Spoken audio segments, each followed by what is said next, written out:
যারা বুঝে না বুঝে বিএনপি করেন তাদের উদ্দেশ্যে বলতেছি, আপনাদের এখন প্রতিপক্ষকে জানেন? কালো শক্তি, অশুভ শক্তি। কারা জানেন? যারা এত বছর লুঙ্গির ভিতরে ছিল ছাত্রলীগের বা আওয়ামী লীগের, হঠাৎ করে যারা এখন খুব বড় বিপ্লবী হয়ে গেছে তারা।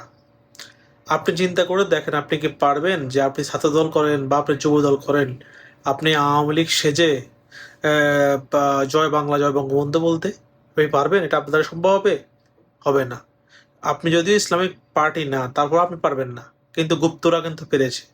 তারা আবার ইসলামিক দল। আপনি চিন্তা করেছেন কোন লেভেলের মুনাফিক হইলে তারা এই কাজগুলো করতে পারে?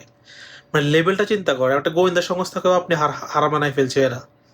তো এই যে কালো শক্তির বিরুদ্ধে আপনারা যারা বুঝে না বুঝে বিএনপি করেন তাদেরকে বলতেছি, কালো শক্তির বিরুদ্ধে যদি আপনারা সোচ্চার না হন, তাহলে আপনাদের জন্য অপেক্ষা করতেছে খুব খারাপ সিচুয়েশন অপেক্ষা করতেছে। এই কালো শক্তির আপনারা দেখবেন, কালো শক্তির গুপ্ত যে লাইনগুলো সেটা কি কি আমি আপনাদেরকে বলে দিচ্ছি। প্রথম হচ্ছে কি, আমার দেশ পত্রিকা, মাহমুদুর রহমান।